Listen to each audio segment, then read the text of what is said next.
Então, enquanto a briga se intensifica, ele enfrenta a líder inimiga num confronto brutal, quase desferindo um golpe fatal até que, numa reviravolta inesperada, ela se rende antes que ele possa dar o golpe final. Enquanto sua voz ecoa pelo tumulto, ele de repente percebe que ela é uma mulher. Depois de remover seu capacete, ele estuda suas feições com surpresa. Ela implora por misericórdia, deixando Jin-Woo atordoado que aquela que havia instigado a batalha agora implora por sua vida. E então ele responde friamente, apontando que já despachou todos os companheiros dela. Sem se abalar, ela insiste que é o dever inevitável dos cavaleiros proteger seu senhor a todo custo, convencida de que sua própria segurança é a base da prosperidade do seu povo. Para ele, no entanto, o argumento dela soa como nada mais do que papo egocêntrico. Indiferente aos apelos dela, ele se vira para ir embora. Mas quando ele olha para trás, ela avança contra ele de novo. Mas antes que seu ataque possa acertar, Tusk intervém para protegê-lo. Confuso, ele exige saber o que ela pretende fazer, e ela mais uma vez implora por sua vida, prometendo fazer qualquer coisa que ele peça. A cena muda abruptamente para uma ilha desolada onde uma formiga voadora sinistra se infiltrou na área, deixando destruição por onde passa enquanto massacra todos que encontra. De volta ao castelo demoníaco, a garota se apresenta como Esil, a filha mais velha da família Hajiru. Jin-Woo, no entanto, comenta que não é a resposta que ele procurava. Ele esperava aprender mais sobre o sistema com ela, assim como fez com Baruka, o líder dos Elfos de Gelo, e ele pressiona ela perguntando se ela é atormentada por vozes mandando matar humanos. Esil nega isso, admitindo em vez disso que houve uma ordem diferente, uma para proteger o espaço. Intrigado, Jin-Woo pergunta quando esse comando começou. Ela confessa que tudo começou no momento em que chegou aqui, e quando Jin-Woo a pressiona sobre onde ela estava antes, ela responde que estava no reino demoníaco, e que todos só acabaram aqui quando recuperaram a consciência. Intrigado, ele se pergunta em voz alta o que eles estavam fazendo no reino demoníaco. De repente, algo estranho acontece. Ela começa a agir roboticamente. Sua voz fica plana enquanto explica que estavam se preparando para a guerra. Quando ele pergunta contra quem estavam se armando para lutar, ela revela que era contra um inimigo formidável, tão poderoso que os demônios tiveram que se unir para ter uma chance, e eles estavam prestes a lutar contra esse inimigo formidável. Mas assim que ela começa a dar mais detalhes, uma mensagem de erro de repente sai de sua boca, anunciando que os detalhes são confidenciais e que a conversa está bloqueada agora.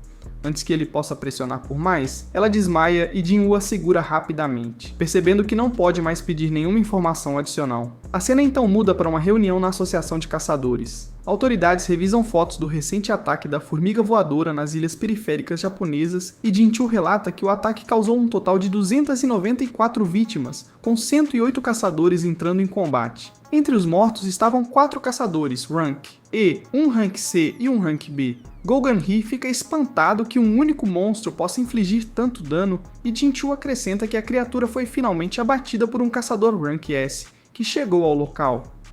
Gogan-Hee deduz que as formigas aladas devem ter força de Rank S, um fato confirmado por Jin-Chul, que cita descobertas do Departamento de Investigação após dissecar um monstro.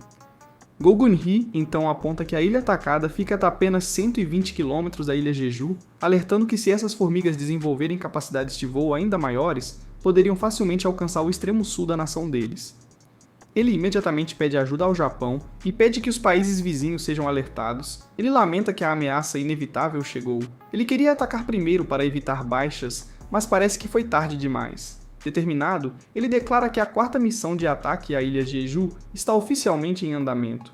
De volta ao castelo demoníaco, Esil pede desculpas a Jin-Woo por ter desmaiado de repente. Ele pergunta gentilmente se ela está bem, e ela garante que está bem, até perguntando se ele ficou preocupado. Ele admite que ficou preocupado sim, então pergunta se a casa dela é perto. Esil aponta para uma casa logo à frente e eles entram. Lá dentro, o pai dela fica surpreso com o visitante inesperado e se pergunta se ela não tinha notado as incontáveis tropas silenciosamente surgindo da sombra dele. Jin-Woo nota com apreço que o pai dela é bem perceptivo, mas logo as forças do pai de Esil o cercam, declarando que não vão deixá-lo sair vivo. Esil intervém, implorando para o pai recuar, enquanto Jin-Woo lembra calmamente ao pai dela que prometeu a Esil não machucar ninguém desde que receba a permissão. Tendo ouvido que Jin-Woo derrotou tanto Vulcan quanto Metos, o pai dela está convencido de que Jin-Woo não é um oponente que eles possam derrotar. A contragosto, ele entrega a permissão, mandando Jin-Woo ir embora. Então, com audácia inesperada, Jin-Woo pergunta se poderia pegar emprestada a filha dele também. Assustado, o pai dela exige uma explicação.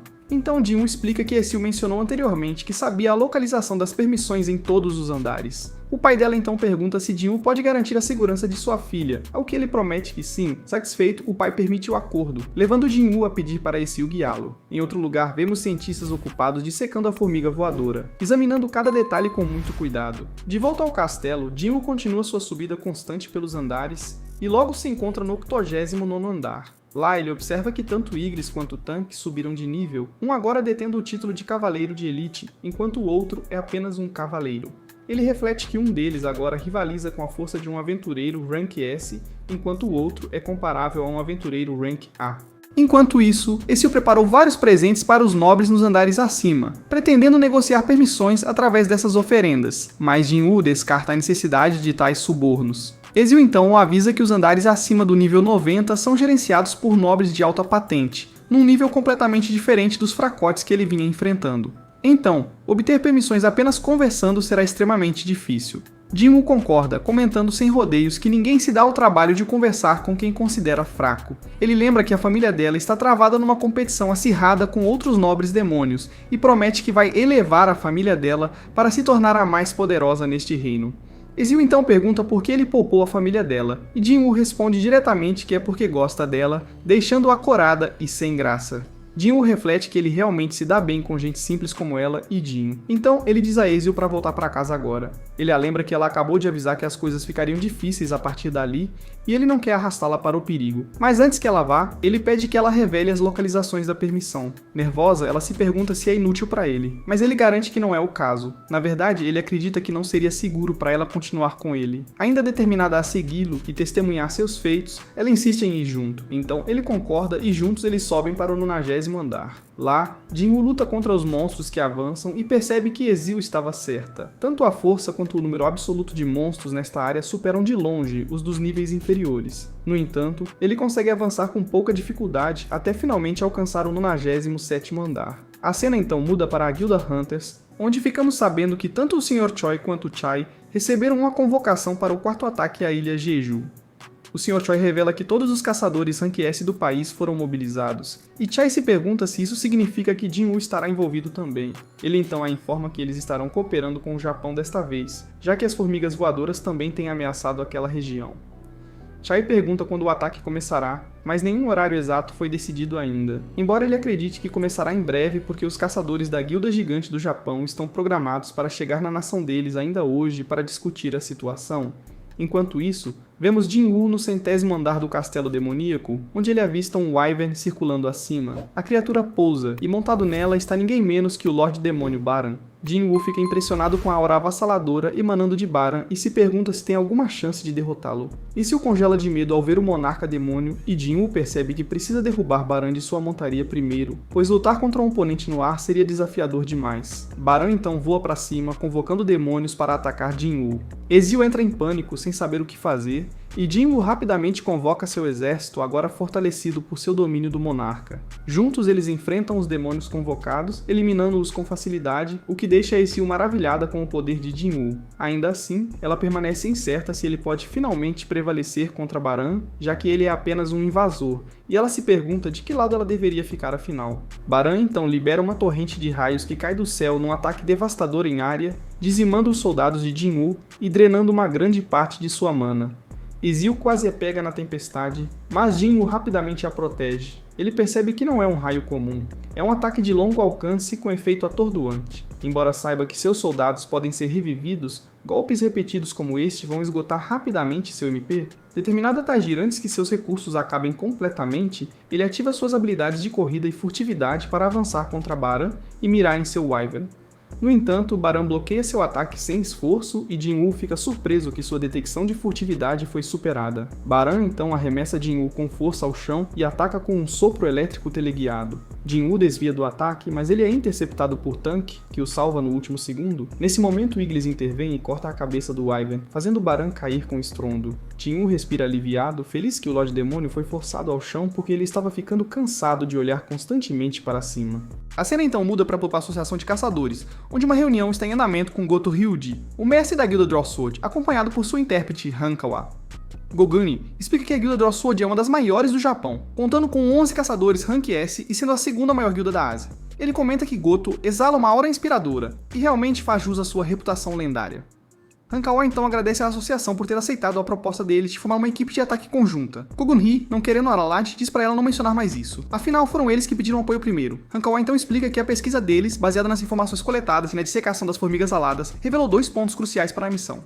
Primeiro, as formigas voadoras crescem rapidamente após eclodir, mas têm uma expectativa de vida de apenas 1 ano, o que significa que se a rainha for morta, o resto morrerá dentro de 1 ano. A segunda descoberta-chave diz respeito ao comportamento das formigas. Com base nos registros de 3 missões de ataque anteriores, os pesquisadores descobriram que as formigas são fortemente atraídas por poder mágico potente. Hankawa comenta que essa característica será crucial na elaboração de uma estratégia para a próxima missão, e Goguen concorda, notando que eles analisaram os movimentos das formigas com notável detalhe.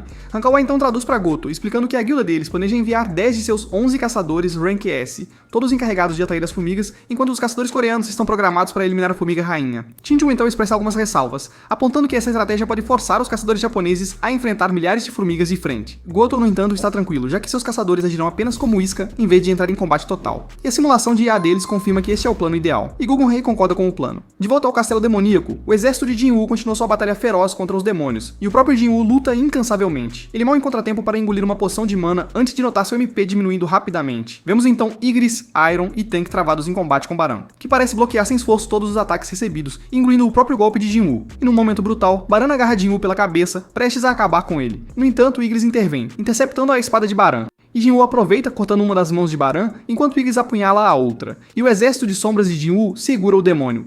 Em retaliação, Baran libera outro sopro elétrico que elimina uma grande parte das forças de Jin-Woo, deixando-o alarmado enquanto seu MPA atinge níveis críticos. Sem se abalar, Baran invoca suas lâminas e enfrenta Jin-Woo numa troca rápida de golpes. O duelo em alta velocidade vê Baran dominando gradualmente Jin-Woo, e ele até consegue desarmá-lo. Enquanto Baran tenta aplicar um sopro elétrico finalizador, Jin-Woo segura os braços dele. Nesse momento, Baran avança novamente com seu sopro elétrico, mas uma reviravolta súbita, Ezio lança sua lâmina para desviar o foco dele. Aproveitando a oportunidade, Jin-Woo canaliza o poder da mão do governante e com uma demonstração de força bruta, ele arranca os braços de Baran. Não disposto a desistir, Baran tenta mais uma vez liberar um sopro elétrico. Mas Jin-Woo contra-ataca com um uppercut devastador que arranca a cabeça do demônio de seu corpo, derrotando-o de uma vez por todas. Jin-Woo então coleta a alma de Baran, completando assim sua missão de coleta de almas, e instrui Ezio a informar seu pai que a família Hajiru está destinada a subir ao topo dos ranks nesta torre a partir de agora.